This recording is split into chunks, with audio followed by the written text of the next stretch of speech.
ദൈവനാമം മഹത്വപ്പെടുമാറാട്ടെ. നമുക്ക് ഇന്ന് ഈ സന്ധ്യാസമയത്തും ഇപ്രകാരം ദൈവസന്നിധിയിൽ അടുത്തു വരുവാനും ദൈവത്തിന് മുമ്പാകെ ആയിരിക്കാനും ദൈവം നമ്മെ സഹായിച്ചു. അത് ദൈവത്തെ സ്തുതിക്കുന്നു. നാം ഓർത്തതുപോലെ കഴിഞ്ഞ അനേക വർഷങ്ങളായിട്ട് ചില വർഷങ്ങളായിട്ട് നമുക്ക് ഇപ്രകാരം ഈ സൂമിലൂടെ നമുക്ക് വചനം പഠിക്കുവാൻ ദൈവം അവസരങ്ങളെ നൽകുന്നു. അതോർത്ത് ദൈവത്തെ സ്തുതിക്കുകയും ദൈവത്തെ മഹത്വപ്പെടുത്തുകയും ചെയ്തു. ആ നിലയിൽ ഒരു ആത്മീയ കൂട്ടായ്മ നമുക്ക് അനുഭവിക്കുവാനും അതുപോലെ ദൈവജനത്തിൽ നിന്ന് ക്രമമായിട്ട് പഠിക്കുവാനും ദൈവം നമ്മെ സഹായിച്ചുകൊണ്ടിരിക്കുന്നു. അതിനായിട്ട് ദൈവത്തെ മഹത്വപ്പെടുത്തുന്നു.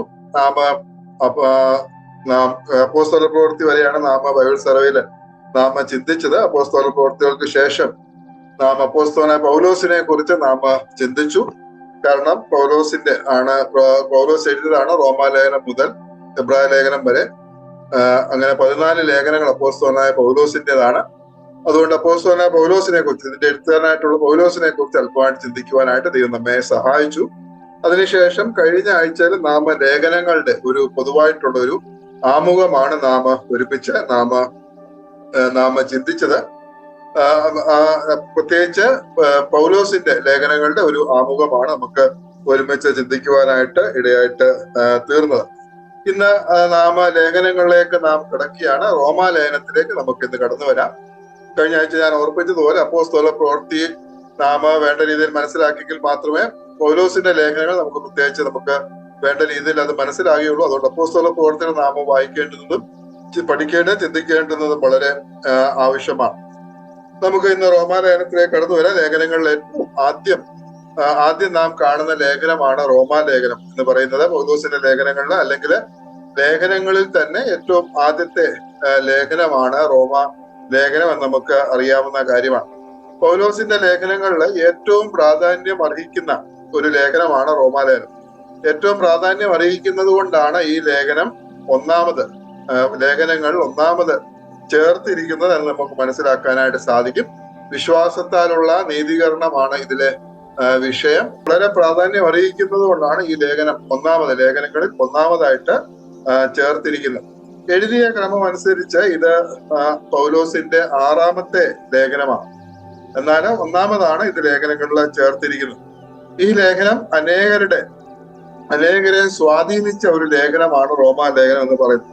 വലിയ വലിയ ചിന്തകന്മാരുടെയും തത്വജ്ഞാനികളുടെയും രചനകളെക്കാളും മനുഷ്യ ചരിത്രത്തെ സ്വാധീനിച്ച ഒരു ലേഖനമായിട്ടാണ് റോമാ ലേഖനം നിലകൊള്ളുന്നത്. നമുക്കറിയാം, ക്രിസ്തീയ നവീകരണത്തിന്റെ ആധുനിക നവീകരണത്തിന്റെ ക്രിസ്തീയ നവീകരണത്തിന്റെ പിതാവായ മാർട്ടിൻ ലൂതറിനെ സ്വാധീനിച്ച ഒരു ലേഖനമാണ്.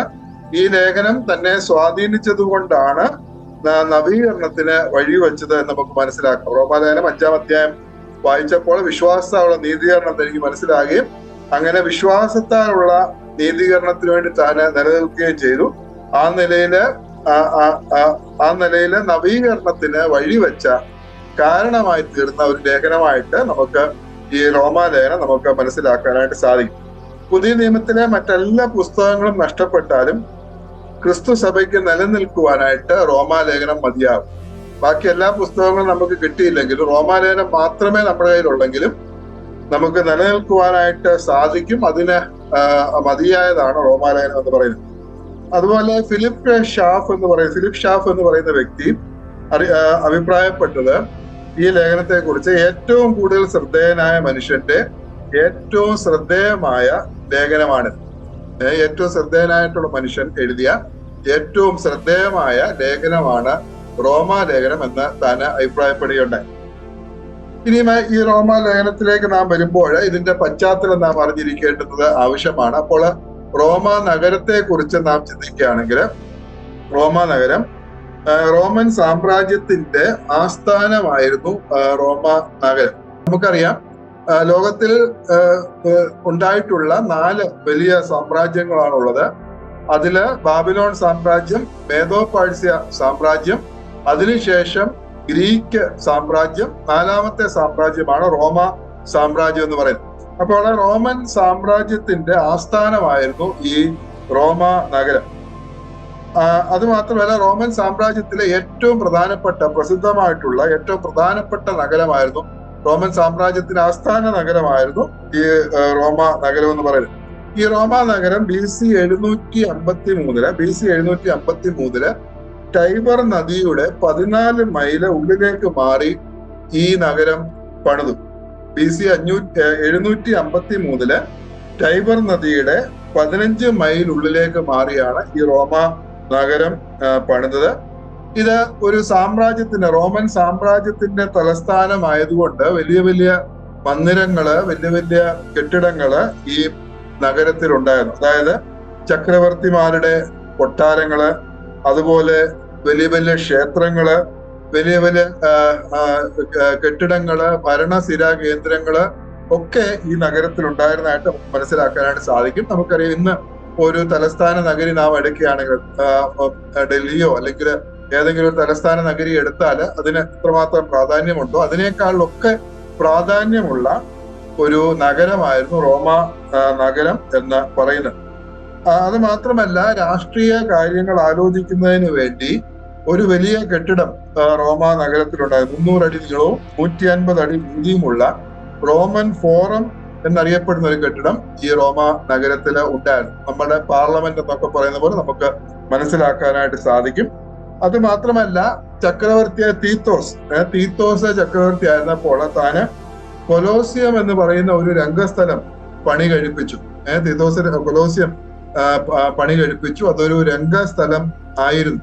ഇന്നും അതിന്റെ അവശിഷ്ടങ്ങൾ, അല്ലെങ്കിൽ ഇന്നും അത് അവിടെ ഉണ്ട്, റോമിൽ ഉള്ളതായിട്ട് നമുക്ക് മനസ്സിലാക്കാനായിട്ട് സാധിക്കും. അതിന്റെ പിക്ചറും വീഡിയോയും ഒക്കെ നമുക്ക് നെറ്റിൽ നമുക്ക് ലഭിക്കുന്നതാണ്.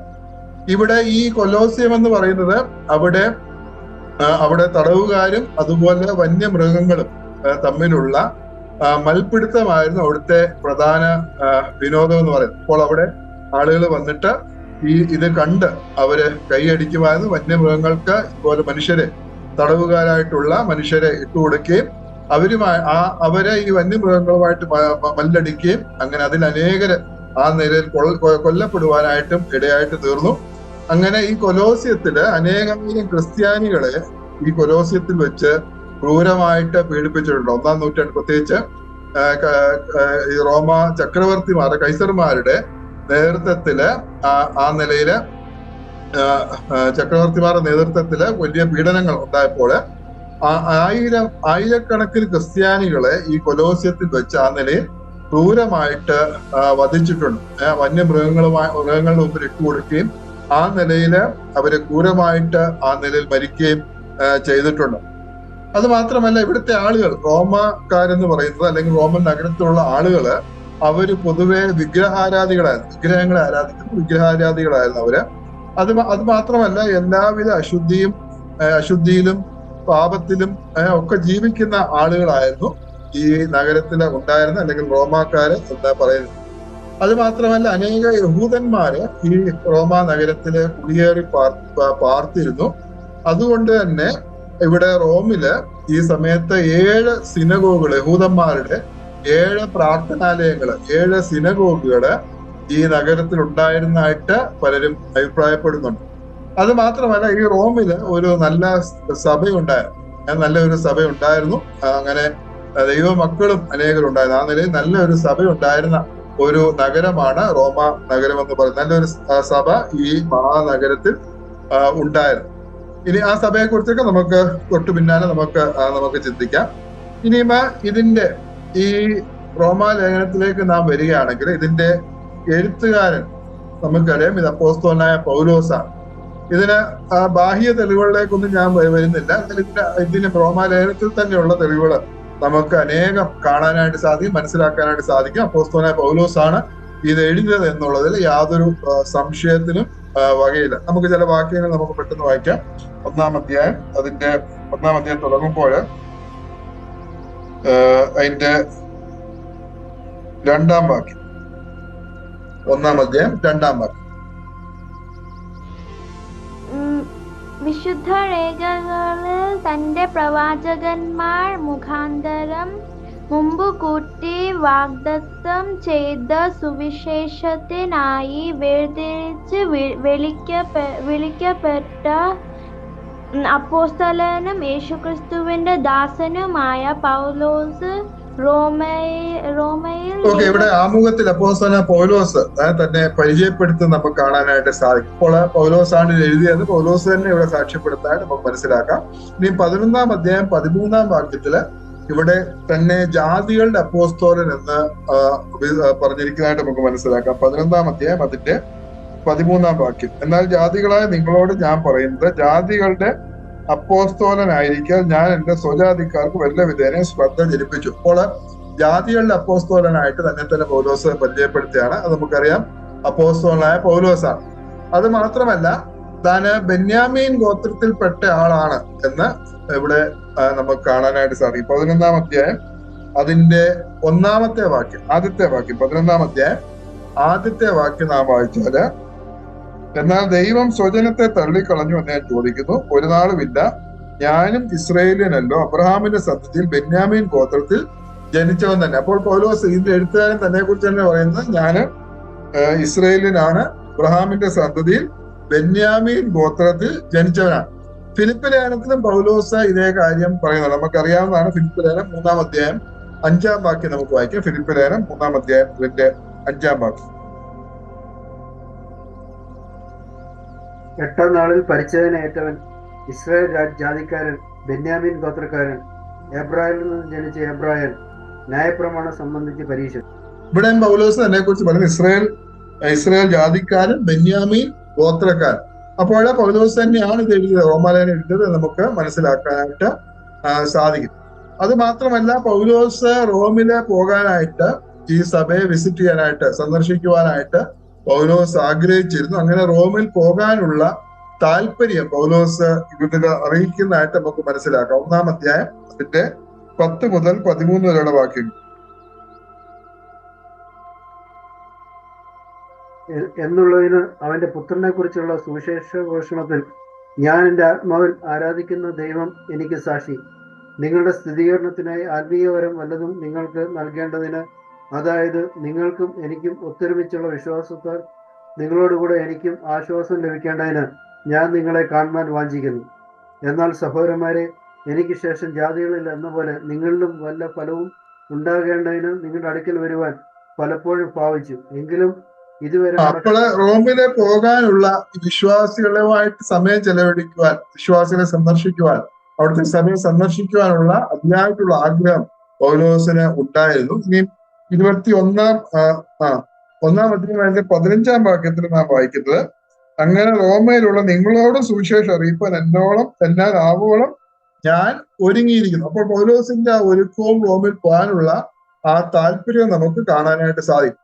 അപ്പോസ്തല പ്രവർത്തികളിലെ ലൂക്കോസും ഇതിനെക്കുറിച്ച് പറഞ്ഞിരിക്കുന്നതായിട്ട് പൗലോസിന്റെ ഈ ആഗ്രഹം, റോമിലേക്ക് പോകാനുള്ള പൗലോസിന്റെ ഈ അതിയായിട്ടുള്ള ആഗ്രഹം അപ്പോസ്തല പ്രവർത്തിയിൽ നമുക്ക് കാണാനായിട്ട് സാധിക്കും. അപ്പോസ്തല പ്രവർത്തി 19-ാം അധ്യായം അതിന്റെ 21-ാം വാക്യം. 19-ന്റെ 21. ഇത് കഴിഞ്ഞിട്ട് പൗലോസ് മക്കദോനിയയിലും അക്കായയിലും കൂടി കടന്ന് യെരുശലേമിലേക്കും പോകണം എന്ന് മനസ്സിൽ നിശ്ചയിച്ചു. ഞാൻ അവിടെ ചെന്ന ശേഷം റോമയും കാണണം എന്ന് പറഞ്ഞു. റോമയും കാണണം എന്ന് പറഞ്ഞു. അപ്പോൾ പൗലോസിന്റെ പ്ലാനാണ് റോമിൽ പോകാനായിട്ട് പൗലോസ് ആഗ്രഹിച്ചു. അപ്പോൾ അതേ കാര്യം അവിടെ റോമിലെ സഭയ്ക്ക് എഴുതുമ്പോൾ പൗലോസ് എഴുതുന്നുണ്ട്. അപ്പോൾ നമുക്ക് ഇതിന്നൊക്കെ മനസ്സിലാവും ഇതിന്റെ എഴുത്തുകാരൻ പൗലോസ് ആണ് എന്നുള്ളതിന് അതിൽ യാതൊരു സംശയവുമില്ല. നമുക്ക് അത് ഇതിന്റെ അകത്തെ അല്ലെങ്കിൽ ആഭ്യന്തര തെളിവുകളിൽ കൂടെ തന്നെ നമുക്ക് അത് മനസ്സിലാക്കാവുന്നതാണ്. ഇനിയും അപ്പോസ്തലനായ പൗലോസിനെ കുറിച്ച് നാം കഴിഞ്ഞ ഒരു ക്ലാസ്സിൽ നാം ചിന്തിച്ചതാണ്. നാം ഏതൊരു പുസ്തകം പഠിക്കുമ്പോൾ അതിന്റെ എഴുത്തുകാരനെ കുറിച്ച് നാം ചിന്തിക്കാറുണ്ട്. എന്നാൽ അപ്പോസ്തലനായ പൗലോസിനെ കുറിച്ച് നാം വിശദമായിട്ട് ഒരു ക്ലാസ്സിൽ അതൊരു വിഷയമായിട്ട് എടുത്ത് തന്നെ നാം ചിന്തിച്ചതാണ്. അതുകൊണ്ട് അപ്പോസ്തലനായ പൗലോസിനെ കുറിച്ച് ഒന്നും പറയുവാനായിട്ട് ഞാൻ ഇവിടെ ആഗ്രഹിക്കുന്നു. അത് മാത്രമല്ല, നമുക്ക് വളരെ പരിചിതനായിട്ടുള്ള ഒരു വ്യക്തിയാണ് അപ്പോസ്തലനായ പൗലോസ് എന്ന് പറയുന്നത്.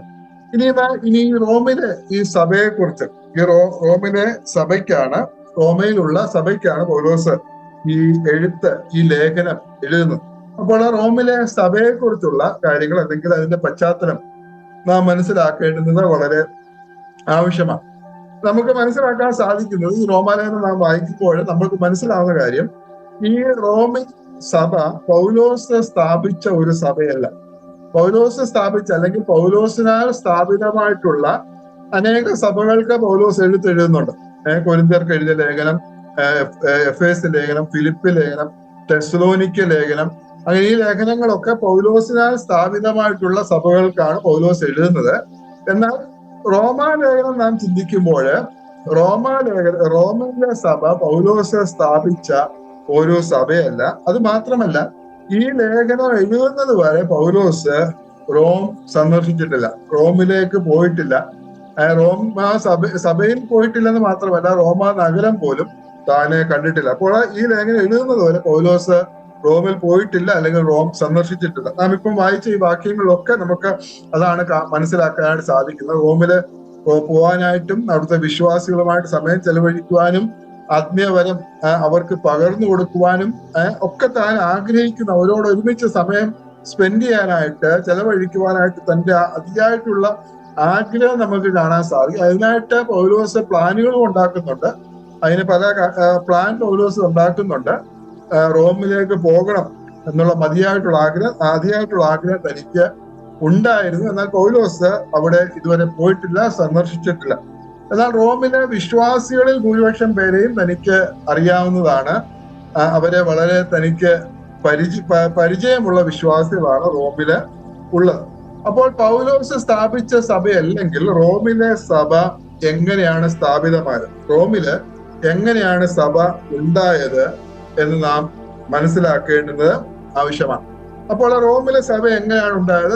വേദപണ്ഡിതന്മാരുടെ ഇടയിൽ 3 അഭിപ്രായങ്ങളാണ് ഉള്ളത്. റോമിലെ സഭ എങ്ങനെയാണ് ഉണ്ടായത് എന്നതിനെ കുറിച്ച് 3 അഭിപ്രായമാണ് വേദപണ്ഡിതന്മാരുടെ ഇടയിൽ ഉള്ളത്.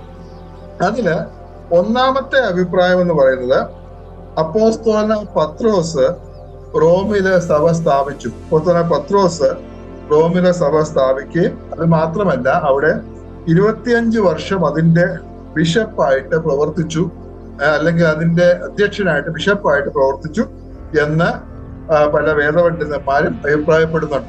പ്രത്യേകിച്ച് കത്തോലിക്ക സഭയാണ് ഈ ഒരു കാര്യം വിശ്വസിക്കുന്നത്. കാരണം പത്രോസാണ് റോമിലെ സഭ സ്ഥാപിച്ചത്. അത് മാത്രമല്ല 25 വർഷത്തോളം അവിടെ ബിഷപ്പായിട്ട് താൻ ഇരുന്നു എന്ന് അഭിപ്രായപ്പെടുന്നുണ്ട്. അപ്പോൾ ഒന്നാമത്തെ അഭിപ്രായം എന്ന് പറഞ്ഞാൽ അപ്പോസ്തലൻ പത്രോസ് സ്ഥാപിച്ച സഭയാണ് റോമിലെ സഭ എന്നാണ്. രണ്ടാമത്തെ അഭിപ്രായം എന്ന് പറഞ്ഞാല് അപ്പോസ്തല പ്രവൃത്തി 2-ാം അധ്യായം 10-ാം വാക്യത്തിൽ പെന്തക്കോസ്ത് ദിവസം നമുക്കറിയാം, പെന്തക്കോസ്ത് ദിവസം അവിടെ അനേക സ്ഥലത്തു നിന്നുള്ള യഹൂദന്മാര് പെന്തക്കോസ്ത് ഉത്സവം ആചരിക്കാനായിട്ട് യെരുശലേമില് വന്നിരുന്നു. അനേക സ്ഥലങ്ങളിൽ നിന്നുള്ളവർ വന്നിരുന്നു. അപ്പോൾ അവരില് അനേകർ അന്ന് രക്ഷിക്കപ്പെട്ടു. പല സ്ഥലങ്ങളിൽ നിന്നുള്ള ആളുകൾ ഉണ്ടായിരുന്നു. അപ്പോൾ അവരൊക്കെ അനേകർ രക്ഷിക്കപ്പെട്ടു. 3000-ഓളം പേര് സ്നാനപ്പെട്ട് വേർപെട്ട് സഭയോട് ചേർന്നായിട്ട് നമുക്ക് മനസ്സിലാക്കാൻ സാധിക്കും. അതിൽ റോമിൽ നിന്നുള്ള ആളുകളും ഉണ്ടായിരുന്നു.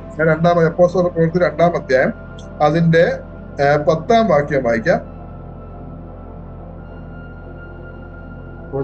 പൊന്തോസിലും ആസിയയിലും യൂഗയിലും പമ്പുലയിലും മിസ്രൈമിലും കുറേനയ്ക്ക് ചേർന്ന ലിബിയ പ്രദേശങ്ങളിലും പാർക്കുന്നവരും റോമയിൽ നിന്ന് വന്ന് പാർക്കുന്നവരും യഹൂദന്മാരും യഹൂദ മനസാരികളും. നമുക്കിവിടെ കാണാൻ സാധിക്കും, ഇവിടെ അനേക സ്ഥലത്തു നിന്നുള്ള ആളുകൾ ഉണ്ടായിരുന്ന വിഷയമില്ല. അതില് റോമയിൽ നിന്ന് വന്ന് പാർക്കുന്ന അനേകര് ഉണ്ടായിരുന്നു. അപ്പോൾ പെന്തക്കോസ്ത് ദിനത്തില് യെരുശലേമിൽ ഉണ്ടായിരുന്ന റോമക്കാരായിട്ടുള്ള ഭക്തിയുള്ള പുരുഷന്മാര് അവര് അവിടെ വെച്ച് രക്ഷിക്കപ്പെട്ടു. രക്ഷിക്കപ്പെട്ടതിന് ശേഷം അവര് മടങ്ങിപ്പോയി അവരുടെ പ്രവർത്തനത്താല് റോമില് ഒരു സഭ ഉണ്ടായി സ്ഥാപിക്കപ്പെട്ടു എന്ന് വിശ്വസിക്കുന്നവരുണ്ട്. അപ്പോൾ പെന്തക്കോസ്ത് ദിവസം റോമിൽ നിന്നുള്ള യഹൂദന്മാരും പെന്തക്കോസ്ത് ദിവസം ഉണ്ടായിരുന്നു. അപ്പോൾ അവര് അന്ന് പെന്തക്കോസ്ത് ദിവസം രക്ഷിക്കപ്പെട്ടു. പിന്നീട് തിരിച്ച് റോമിലേക്ക് പോയി. അവര് സ്ഥാപിച്ച സഭയാണ് ഈ റോമിലെ സഭ എന്നുള്ളത് രണ്ടാമത്തെ അഭിപ്രായമാണ്. മൂന്നാമത്തെ അഭിപ്രായം എന്ന് പറഞ്ഞാല് റോമിലെ സഭ അവിടെ കുടിയേറി പാർത്ത വിശ്വാസികൾ, റോമിലെ കുടിയേറി പാർത്ത വിശ്വാസികള് ഇവിടുത്തെ സഭ ആരംഭിച്ചു അല്ലെങ്കിൽ സഭ സ്ഥാപിച്ചു എന്ന് നമുക്ക് അനേകം വിശ്വസിക്കുന്നുണ്ട്. അവരിൽ പലരും പൗലോസിന്റെ ശുശ്രൂഷയാല് രക്ഷിക്കപ്പെട്ടവരാണ്. പൗലോസിന്റെ പല സ്ഥലങ്ങളിലെ ശുശ്രൂഷയാല് പൗലോസിന്റെ മിഷണറി യാത്രകളിലൂടെ അനേകരും രക്ഷിക്കപ്പെട്ടു. അവരൊക്കെ റോമിലേക്ക് കുടിയേറി അങ്ങനെ അവിടെ ഒരു സഭ ഉണ്ടായി എന്ന് വിശ്വസിക്കുന്നുണ്ട്. അപ്പോൾ ഇതിന്റെ ഈ മൂന്ന് അഭിപ്രായം, ഒന്ന് അപ്പോസ്തലൻ പത്രോസ് സ്ഥാപിച്ചു. അത് മാത്രമല്ല പത്രോസ് അതിന് ബിഷപ്പായിരുന്നു 25 വർഷം. ബിഷപ്പ് എന്ന് പറഞ്ഞാൽ അധ്യക്ഷൻ അല്ലെങ്കിൽ മൂപ്പൻ. 25 വർഷം പത്രോസ് അതിന്റെ ബിഷപ്പായിരുന്നു. പത്രോസ് ആണ് സ്ഥാപിച്ചത് എന്ന് വിശ്വസിക്കുന്നുണ്ട്. പ്രധാനമായിട്ടും റോമൻ കത്തോലിക്കലാണ് ഈ അഭിപ്രായം വെച്ചു പുലർത്തുന്നത്. രണ്ടാമത്തെ അഭിപ്രായം എന്ന് പറഞ്ഞാൽ പെന്തക്കോസ്ത് ദിനത്തില് അവിടെ പെന്തക്കോസ്ത് ദിവസം അവിടെ ഉണ്ടായിരുന്ന റോമക്കാരായിട്ടുള്ള യഹൂദന്മാര് അവര് രക്ഷിക്കപ്പെട്ട് സ്നാനപ്പെട്ടതിന് ശേഷം അവർ മടങ്ങി റോമിലേക്ക് പോവുകയും അവിടെ സഭ സ്ഥാപിക്കുകയും ചെയ്തു. മൂന്നാമത്തെ അഭിപ്രായം എന്ന് പറഞ്ഞാൽ റോമയിൽ കുടിയേറി പാർത്ത ക്രിസ്ത്യാനികള് ഒരു സഭ ഇവിടെ സഭ സ്ഥാപിച്ചതായിട്ട് പലരും വിശ്വസിക്കുന്നുണ്ട്. ഇതിൽ ഒന്നാമത്തെ ആ ഒരു അഭിപ്രായം നമുക്ക് തള്ളിക്കളയാവുന്നതാണ്. കാരണം പത്രോസിനാൽ സ്ഥാപിക്കപ്പെട്ട ഒരു സഭയല്ല റോമിലെ സഭ എന്ന് പറയുന്നത്. പത്രോസ് റോമിൽ തീർച്ചയായിട്ടും പോയിട്ടുണ്ട്. അത് മാത്രമല്ല, റോമിൽ വെച്ച് പത്രോസ് രക്തസാക്ഷിയായിട്ട് തീർന്നു. രക്തസാക്ഷിയായിട്ട് റോമിൽ വെച്ചാണ് മരിച്ചതെന്ന് പൊതുവെ എല്ലാവരും അംഗീകരിക്കുന്ന കാര്യമാണ്. പക്ഷേ പത്രോസ് സ്ഥാപിച്ച ഒരു സഭയല്ല റോമിലെ സഭ എന്ന് പറഞ്ഞ. പത്രോസ് അവിടെ സഭ സ്ഥാപിക്കുകയോ അല്ലെങ്കിൽ 25 വർഷം അവിടെ ചെലവഴിക്കോ ബിഷപ്പായിട്ട് പ്രവർത്തിക്കുകയോ പത്രോസ് ചെയ്യാൻ യാതൊരു സാധ്യതയും ഇല്ല. കാരണം അപ്പോസ്തല പ്രവൃത്തി 15-ാം അധ്യായത്തില് അവിടെ നമുക്ക് കാണാൻ സാധിക്കും.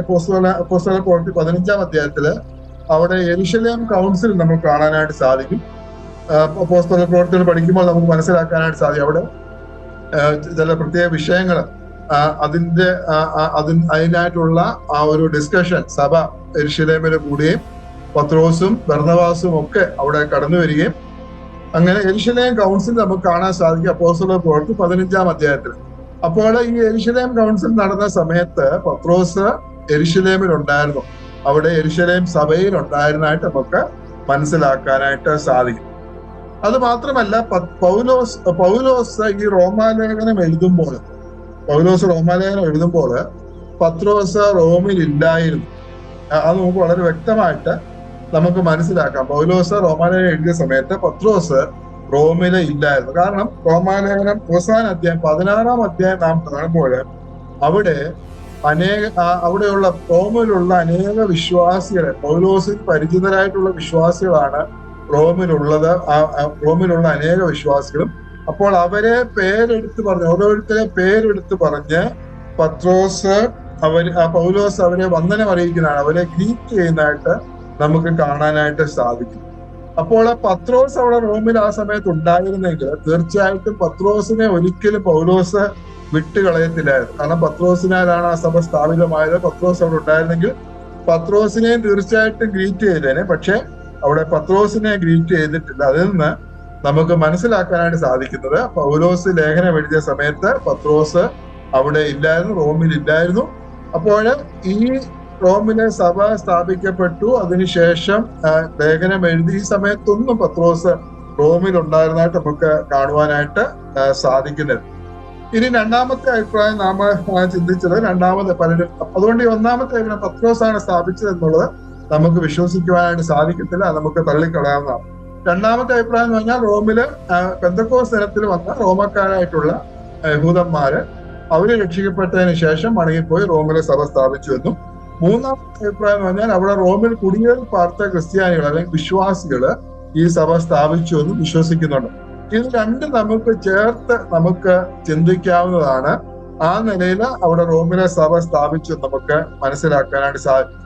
അപ്പോ പെന്തക്കോസ്ത് ദിനത്തില് യഹൂദന്മാര് റോമിൽ നിന്ന് അനേക സ്ഥലങ്ങളിൽ നിന്ന് യഹൂദന്മാര് യെരുശലേമിൽ വന്നു. അപ്പോൾ ആ കൂട്ടത്തിൽ റോമയിൽ നിന്നുള്ള യഹൂദന്മാരും ഉണ്ടായിരുന്നു. അവര് അവിടെ വെച്ച് രക്ഷിക്കപ്പെട്ടു.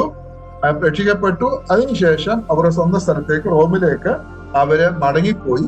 അപ്പോൾ അവിടുത്തെ സഭയുടെ ആരംഭം അല്ലെങ്കിൽ സഭയുടെ അടിസ്ഥാനപ്പടി തുടക്കം അവരിട്ടതായിട്ട് നമുക്ക് ചിന്തിക്കാനായിട്ട് സാധിക്കും. രക്ഷിക്കപ്പെട്ട വിശ്വാസികള് റോമിൽ നിന്നുള്ളവർ തിരിച്ച് റോമിൽ ചെന്നപ്പോൾ അവിടെ അവര് ആ നിലയിൽ സഭയുടെ ഒരു തുടക്കം ഇടുവാനായിട്ട് ഇടയായിട്ട് തീർന്നു. പിന്നീട് നമുക്ക് മൂന്നാമത്തെ അഭിപ്രായം അനുസരിച്ച് നാം ചിന്തിക്കുകയാണെങ്കിൽ നമുക്ക് മനസ്സിലാക്കാൻ സാധിക്കും. നമ്മൾ നേരത്തെ പറഞ്ഞ പോലെ റോം എന്ന് പറഞ്ഞാൽ ആ സമയത്തെ ഒരു വലിയൊരു നഗരമായിരുന്നു.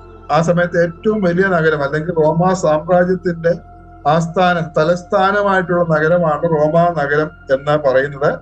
അതുകൊണ്ട് തന്നെ അനേകര് ഈ നഗരത്തിലോട്ട്, ഈ വലിയ നഗരത്തിലോട്ട് അവര് കുടിയേറി പാർക്കുവാനായിട്ട് ഇടയായിട്ട് തീർന്നു. ബിസിനസ് ആവശ്യങ്ങൾക്ക് വേണ്ടി, ജോലി ആവശ്യങ്ങൾക്ക് വേണ്ടി, അതുപോലെ ധനസമ്പാദനത്തിന് വേണ്ടി, അങ്ങനെ അനേക കാര്യങ്ങൾക്ക് വേണ്ടി അനേകര് അവിടെ കുടിയേറി പാർത്തുകൊണ്ടിരുന്നു. ഈ കുടിയേറി പാർത്തവരില് അവിടെ കുടിയേറി പാർത്തവരില് അനേകരും വിശ്വാസികളായിരുന്നു. വിശ്വാസികൾ മാത്രമല്ല, അവർ പൗലോസിന്റെ വേലയാല്, പൗലോസിന്റെ മിഷണറി യാത്രകളില് അന്ത്യോക്യക്കാരായിട്ടുള്ളവര്, കൊരിന്തുകാരായിട്ടുള്ളവര്, എഫെസോസിൽ നിന്നുള്ള വിശ്വാസികള്, ഇവരൊക്കെ ഈ പട്ടണത്തിലേക്ക്, ഈ പട്ടണങ്ങളിൽ നിന്നൊക്കെ അവർ രക്ഷിക്കപ്പെട്ടതിന് ശേഷം റോമിലേക്ക് കുടിയേറി പാർത്തു. അങ്ങനെ അവര് കുടിയേറി പാർത്തപ്പോൾ അവരാരംഭിച്ചതും അവരാൽ സ്ഥാപിതമായതുമായിട്ടുള്ള സഭയാണ് റോമിലെ സഭ എന്ന് നമുക്ക് വിശ്വസിക്കുവാനായിട്ട് സാധിക്കും. അതുകൊണ്ടാണ് ഈ 16-ാം അധ്യായത്തിലെ പൗലോസ് അവിടെയുള്ള വിശ്വാസികളെ ഗ്രീറ്റ് ചെയ്യുമ്പോൾ, അവരെ വന്ദനം അറിയിക്കുമ്പോൾ അതില് അനേകരെ പൗലോസിന് പരിചയമുള്ളത്. കാരണം പൗലോസ് അവിടെ ഒരിക്കലും ചെന്നിട്ടില്ല. ഈ ലേഖനം എഴുതുന്ന വരെ റോമ ഒരിക്കലും പൗലോസ് സന്ദർശിച്ചിട്ടില്ല. പക്ഷെ ആ സഭയിലുള്ള അനേക വിശ്വാസികളും തനിക്ക് പരിചിതരായിരുന്നു. അതിന്റെ കാരണം അവരൊക്കെ പൗലോസിന്റെ പ്രവർത്തനത്താൽ വിശ്വാസത്തിലേക്ക് വന്നവരും, അല്ലെങ്കിൽ പൗലോസിന്റെ ശിഷ്യരും, അല്ലെങ്കിൽ പൗലോസിന്റെ സ്നേഹിതരും ഒക്കെ ഉണ്ടായിരുന്നതായിട്ട് നമുക്ക് മനസ്സിലാക്കാനായിട്ട് സാധിക്കും. ഈ 16-ാം അധ്യായത്തില് പൗലോസ് ഒരിക്കലും പോയിട്ടില്ലാത്ത ഈ സഭയില് കുറഞ്ഞത് 27 ആളുകളെ വന്ദനം അറിയിക്കുക അല്ലെങ്കിൽ ഗ്രീറ്റ് ചെയ്യുന്നതായിട്ട് നമുക്ക് കാണാനായിട്ട് സാധിക്കും. ഏറ്റവും കുറഞ്ഞത് 27 പേരെ പൗലോസ് ഒരിക്കലും പോയിട്ടില്ലാത്ത സഭയിലുള്ള വിശ്വാസികൾ, 27 വിശ്വാസികളെ പൗലോസ് ഗ്രീറ്റ് ചെയ്യുന്ന നമുക്ക് മനസ്സിലാക്കാനായിട്ട് സാധിക്കും. അതില് പ്രധാനപ്പെട്ട ആളുകളാണ് അക്വിലാവും പ്രിസ്കില്ലായും.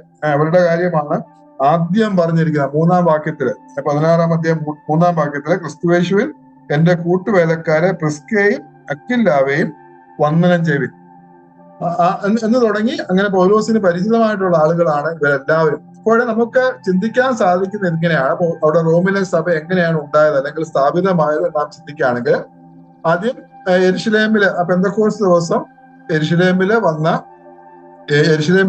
റോമിൽ നിന്ന് വന്ന യഹൂദന്മാര് അവര് രക്ഷിക്കപ്പെട്ടു, സ്നാനപ്പെട്ടു. അതിനുശേഷം അവർ മടങ്ങി റോമിൽ ചെന്നു. അവിടെ അവര് ഒരു പ്രവർത്തനം ആരംഭിച്ചു.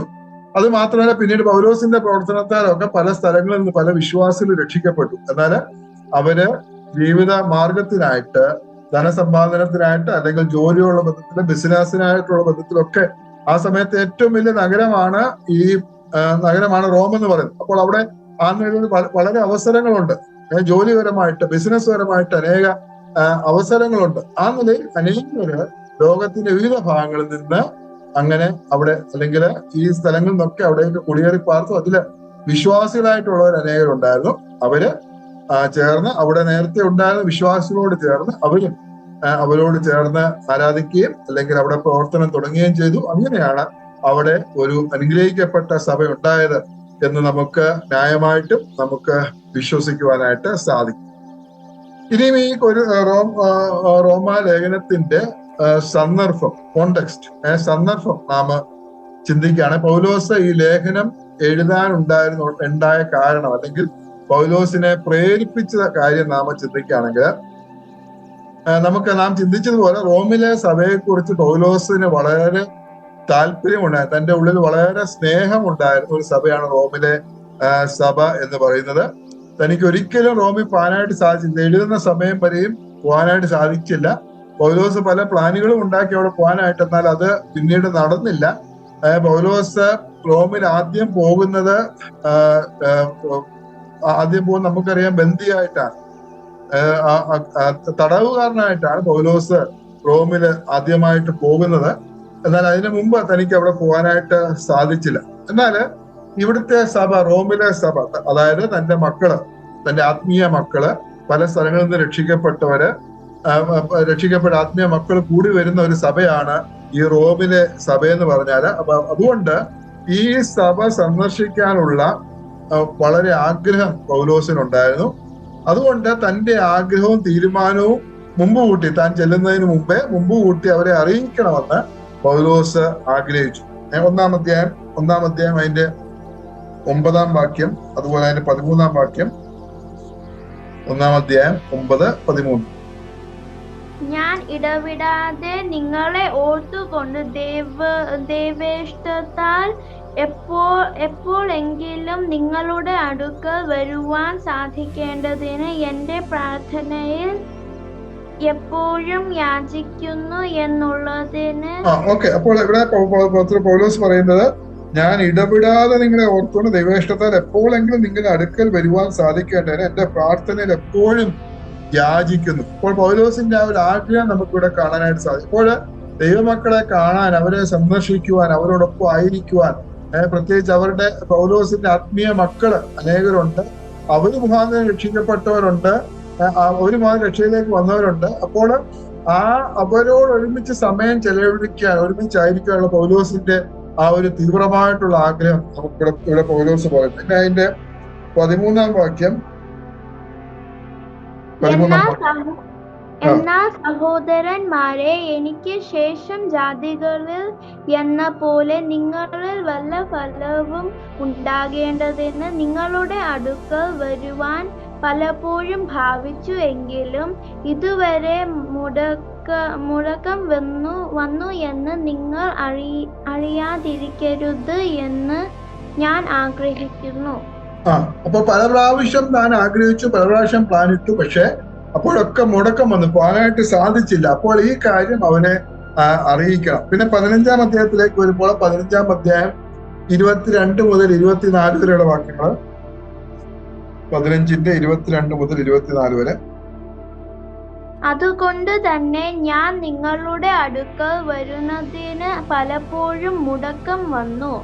ഇപ്പോഴോ എനിക്ക് ഈ ദിക്കുകളിൽ ഇനി സ്ഥലമില്ലായ്കയാലും അങ്ങോട്ടും വരുവാൻ അനേക സംവത്സരമായി വാഞ്ച ഉണ്ടാകൊണ്ട് ഞാൻ സ്പാനിയയിലേക്ക് യാത്ര ചെയ്യുമ്പോൾ പോകുന്ന വഴിക്ക് നിങ്ങളെ കാണുവാനും ആദ്യം നിങ്ങളെ കണ്ട് സന്തോഷിച്ച ശേഷം നിങ്ങളാൽ യാത്ര അയക്കപ്പെടുവാനും ആശിക്കുന്നു. ഇവിടെ പൗലോസ് തന്റെ പ്ലാന് അവരെ അറിയിക്കുകയാണ്. അപ്പോൾ നിങ്ങൾ അടുക്കൽ വരുന്നതിന് പലപ്പോഴും മുടക്കം വന്നു, എന്നാൽ ഇപ്പോൾ എനിക്ക് ഈ ദിക്കുകളിൽ സ്ഥലമില്ലായകയാലും അങ്ങോട്ട് വരുവാൻ അനേക സംവത്സരമായി വാഞ്ച ഉണ്ടാകൊണ്ടും ഞാൻ സ്പാനിയയിലേക്ക് യാത്ര ചെയ്യുമ്പോൾ പോകുന്ന വഴിക്ക് നിങ്ങളെ കാണുവാനും ആദ്യം നിങ്ങളെ കണ്ട് സന്തോഷിച്ച ശേഷം നിങ്ങളാൽ യാത്ര അയക്കപ്പെടുവാൻ ആശിക്കുന്നു. അപ്പോൾ പൗലോസിന്റെ ആഗ്രഹം റോമിൽ ചെന്ന് ഇവിടെ വിശ്വാസികളെ കാണാൻ, അവരോട് ഒരുമിച്ച് സമയം ചെലവഴിക്കണം. അതിനുശേഷം സ്പാനിയ, അതായത് സ്പെയിനിൽ പോയി സുവിശേഷം അറിയിക്കണം, കർത്താവിന്റെ വേല ചെയ്യണം.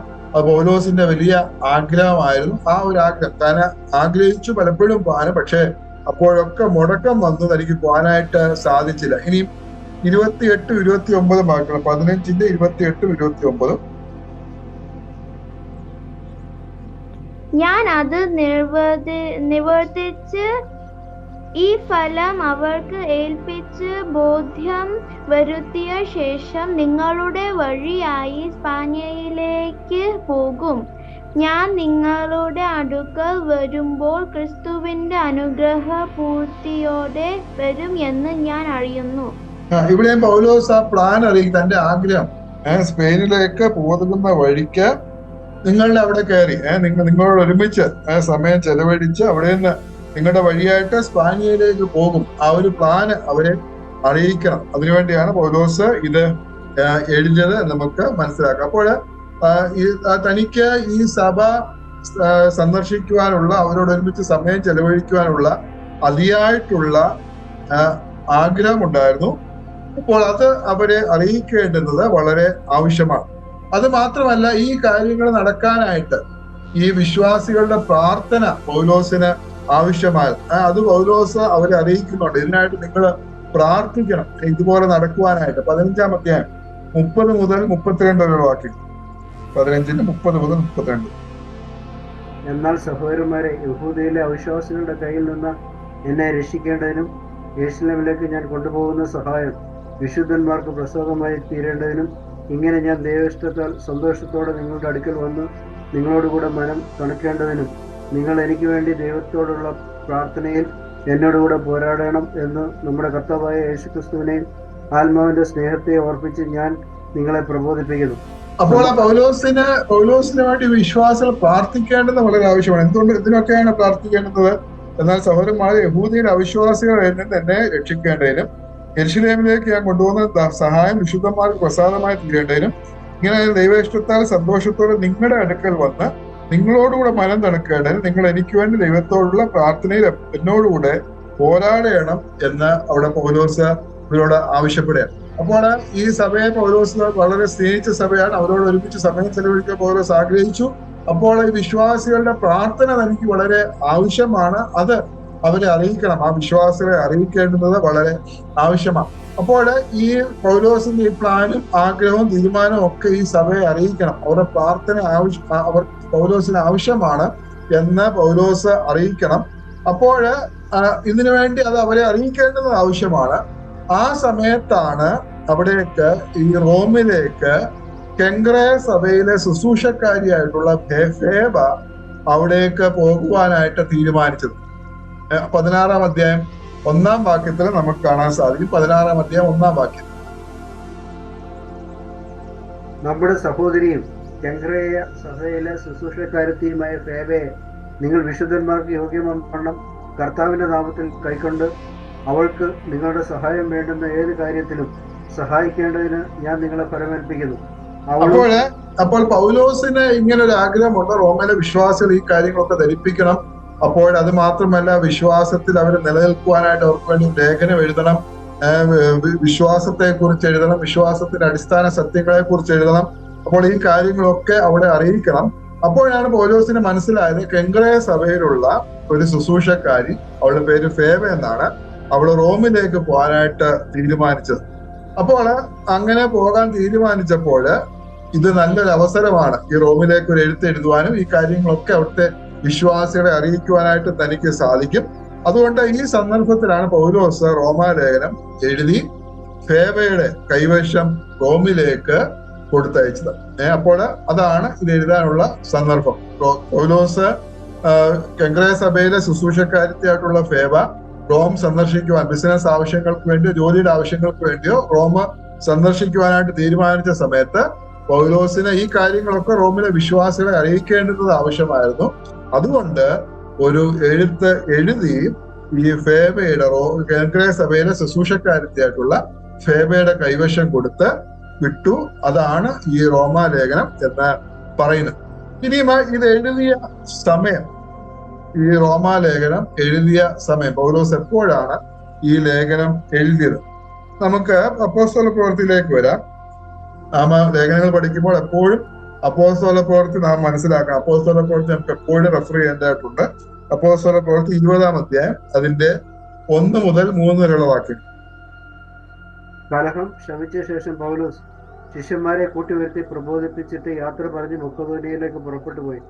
ആ പ്രദേശങ്ങളിൽ കൂടി സഞ്ചരിച്ച് അവരെ ഏറിയൊന്ന് പ്രബോധിപ്പിച്ചിട്ട് യമനദേശത്ത് എത്തി. അവിടെ 3 മാസം കഴിഞ്ഞിട്ട് സുറിയയ്ക്ക് കപ്പൽ കയറി പോകുവാൻ ഭാവിക്കുമ്പോൾ യഹൂദന്മാർ അവന്റെ നേരെ കൂട്ടുകെട്ടുണ്ടാക്കിയ മക്കെദോന്യ വഴിയായി മടങ്ങിപ്പോകുവാൻ നിശ്ചയിച്ചു. ഇവിടെ പൗലോസിന്റെ 3-ാം മിഷണറി യാത്രയിലെ കാര്യങ്ങളാണ് നമുക്ക് ഇവിടെ കാണാൻ സാധിക്കും. 3-ാം മിഷണറി യാത്രയുടെ അന്ത്യത്തിൽ അല്ലെങ്കിൽ അതിന്റെ അവസാന ഭാഗത്തിൽ, 3-ാം മിഷണറി യാത്രയുടെ അവസാന ഭാഗം, അതിന്റെ 19-ാം അധ്യായത്തിൽ എഫെസോസിലുള്ള പൗലോസിന്റെ പ്രവർത്തനം, 3-ാം മിഷണറി യാത്രയുടെ സമയത്ത് എഫെസോസിലുള്ള പൗലോസിന്റെ പ്രവർത്തനമാണ് നമുക്ക് അവിടെ കാണാനായിട്ട് സാധിക്കുന്നത്. പൗലോസ് തന്റെ മിഷണറി യാത്രകളിൽ ഏറ്റവും അധികം സമയം സ്പെൻഡ് ചെയ്ത, താമസിച്ച് പ്രവർത്തിച്ച സ്ഥലമാണ് എഫെസോസ് എന്ന് പറയുന്നത്. അപ്പോൾ എഫെസോസിലെ പൗലോസിന്റെ പ്രവർത്തനത്തിന് ശേഷം അവസാനം അവിടെ വലിയ പ്രശ്നങ്ങൾ ഉണ്ടായി. ആ കാര്യങ്ങളൊക്കെ 19-ാം അധ്യായത്തിൽ നമുക്ക് കാണാൻ സാധിക്കും. വലിയ കലഹം അവിടെ ഉണ്ടായി. അവിടെ നമുക്ക് അതൊക്കെ 19-ാം അധ്യായത്തിൽ വായിക്കാം. അതിലേക്ക് നാം ഇപ്പം പ്രവേശിക്കുന്നില്ല. എഫേസിലെ പഠിക്കുമ്പോൾ നമുക്ക് പ്രവേശിക്കാം, അത് നമുക്ക് ചിന്തിക്കാവുന്നതാണ്. അപ്പോൾ എഫെസോസിലെ പ്രവർത്തനത്തിന് ശേഷം അവിടെ പ്രശ്നമുണ്ടായി. അവിടുത്തെ പ്രവർത്തനത്തിന് ശേഷം നാം 20-ാം അധ്യായം വായിക്കുന്ന ഇപ്രകാരമാണ്: കലഹം ശമിച്ച ശേഷം പൗലോസ് ശിഷ്യന്മാരെ കൂട്ടി വരുത്തി പ്രബോധിപ്പിച്ചിട്ട് യാത്ര പറഞ്ഞ് മക്കെദോന്യയ്ക്ക് പുറപ്പെട്ടു. അപ്പോൾ എഫെസോസിൽ നിന്ന് പൗലോസ് മക്കെദോന്യയിലേക്കാണ് പോയത്. മക്കെദോന്യയിലുള്ള സ്ഥലമാണ് ഫിലിപ്പിയ എന്ന് പറയുന്നത്. ഫിലിപ്പിയ മക്കെദോന്യയുടെ തലസ്ഥാനമാണ്. അപ്പോൾ മക്കെദോന്യയ്ക്ക് പുറപ്പെട്ടു. ഫിലിപ്പിയ, തെസ്സലോനിക്ക, ഇതൊക്കെ മക്കതോനിയയിലുള്ള സ്ഥലങ്ങളാണ്. പിന്നീട് ആ പ്രദേശങ്ങളിൽ കൂടെ സഞ്ചരിച്ചിട്ട് അവരെ ഏറിയൊന്ന് പ്രബോധിച്ചിട്ട് യവനദേശത്ത് എത്തി. മക്കതോനിയയിൽ നിന്ന് യവനദേശത്തെത്തി. യവനദേശത്തുള്ള സ്ഥലങ്ങളാണ് അഥേന, കൊരിന്ത്, ഇതൊക്കെ യവനദേശം, ഗ്രീക്ക് ദേശം, ഗ്രീസ് ആണ് യവനദേശം എന്ന് പറയുന്നത്. അപ്പോൾ കൊരിന്തില്, അവിടെ നിന്ന് കൊരിന്തില് പൗലോസ് പോവാനായിട്ട് ഇടയായിട്ടുണ്ട്. യവനദേശത്തെത്തി അവിടെ 3 മാസം താമസിച്ചു. യവനദേശത്ത്, അതായത് കൊരിന്തില് പൗലോസ് 3 മാസം താമസിച്ചു. 3-ാം വാക്യത്തില് അവിടെ 3 മാസം കഴിച്ചിട്ട് സുറിയയ്ക്ക് കപ്പൽ കയറി പോകുവാൻ ഭാവിച്ചു. അപ്പോൾ അവിടെ 3 മാസം കൊരിന്തില്, ആ 3-ാം മിഷണറി യാത്രയ്ക്ക് ശേഷം എഫെസോസിൽ നിന്ന് മടങ്ങി പോകുമ്പോൾ കൊരിന്തില് പൗലോസ് 3 മാസം അവിടെ താമസിക്കുവാനായിട്ട് ഇടയായിട്ട് തീർന്നു. ആ 3 മാസത്തെ താമസകാലത്താണ് ഈ കൊരിന്തിനടുത്തുള്ള കെങ്ക്രയ സഭയിൽ നിന്ന് ഫേവ റോമിലേക്ക്, ശുശ്രൂഷക്കാരത്തെയുള്ള ഫേവ റോമിലേക്ക് ജോലി ആവശ്യത്തിന് വേണ്ടിയോ ബിസിനസിന്റെ ആവശ്യത്തിന് വേണ്ടിയോ പോകുവാനായിട്ട് തീരുമാനിച്ചതും. അപ്പോൾ ഈ 3 മാസത്തെ താമസകാലത്താണ് പൗലോസ് ഈ ലേഖനം എഴുതി ഈ കെങ്ക്രയ സഭയിലെ ശുശ്രൂഷക്കാരത്തായിട്ടുള്ള ഫേബയുടെ കൈവശം കൊടുത്ത് വിടുന്നത് നമുക്ക് മനസ്സിലാക്കാനായിട്ട് സാധിക്കും. അപ്പോൾ 3-ാം മിഷണറി യാത്രയില് കൊരിന്തിലെ പൗലോസ് എത്തുമ്പോൾ അവിടെ 3 മാസം താമസിച്ച സമയത്ത്, ആ സമയത്ത് പൗലോസ് എഴുതിയ ലേഖനമാണ് ഈ റോമാ ലേഖനം എന്ന് പറയുന്നത്. അതിന്റെ കാരണം, അതിന്റെ മറ്റു ചില കാരണങ്ങൾ നമുക്ക് കാണാൻ സാധിക്കും. കൊരിന്ത്യർക്ക് എഴുതിയ 1-ാം ലേഖനം 1-ാം അധ്യായം 14-15 വാക്യം വായിക്കാം. 1 കൊരിന്ത്യർ 1:14-15. എന്റെ നാമത്തിൽ ഞാൻ സ്നാനം കഴിപ്പിച്ച് എന്ന് ആരും പറയാത്തവണ്ണം ക്രിസ്പോസിനെയും ഗായോസിനെയും ഒഴികെ നിങ്ങളിൽ ആരെയും ഞാൻ സ്നാനം കഴിപ്പിക്കായാൽ. ക്രിസ്പോസിനെയും ഗായോസിനെയും പൗലോസ് സ്നാനം കഴിപ്പിക്കും. അതായത് കൊരിന്ത്യ സഭയിലുള്ള 2 വിശ്വാസികളാണ്, ക്രിസ്പോസും ഗായോസും. പിന്നീട് റോമാലേഖനം 16-ാം അധ്യായത്തിൽ വരുമ്പോൾ ഇവിടെ ഈ ഗായോസിനെ കുറിച്ച് അവിടെ പരാമർശിക്ക് നമുക്ക് കാണാൻ സാധിക്കും. 16-ാം അധ്യായം അതിന്റെ 23-ാം വാക്യം.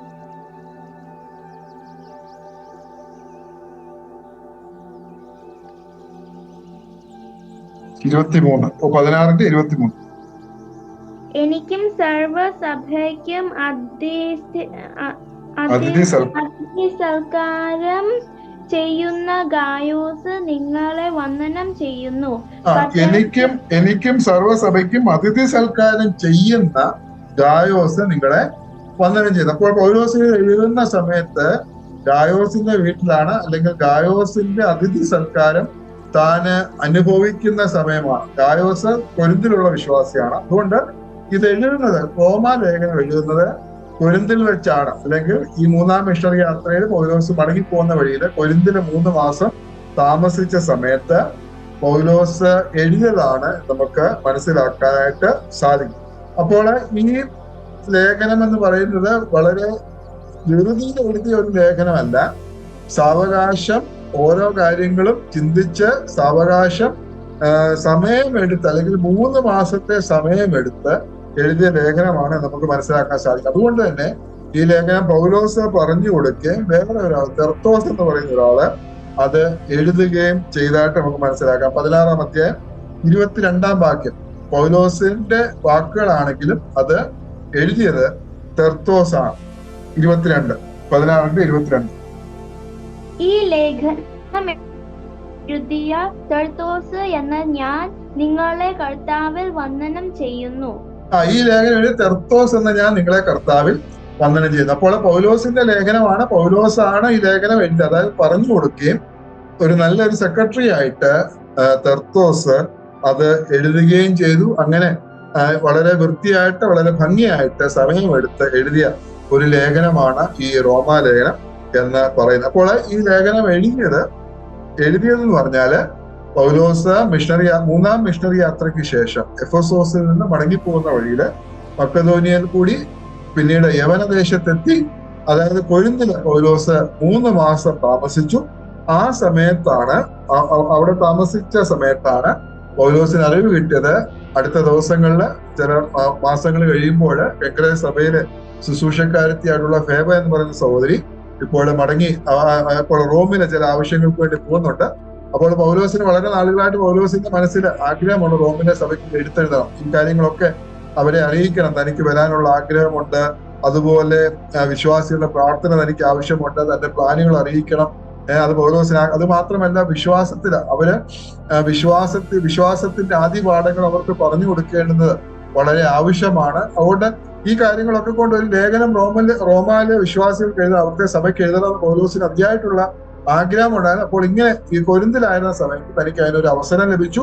അങ്ങനെ ഈ 3 മാസത്തെ സമയം കൊണ്ട് റോമാലേഖനം എഴുതി അങ്ങനെ റോമിലേക്ക് കൊടുത്തു വിട്ടതായിട്ട് നമുക്ക് മനസ്സിലാക്കാനായിട്ട് സാധിക്കും. അപ്പോൾ ആ നിലയിലുള്ള ഒരു ലേഖനമാണ് റോമാലേഖനം എന്ന് പറഞ്ഞാൽ.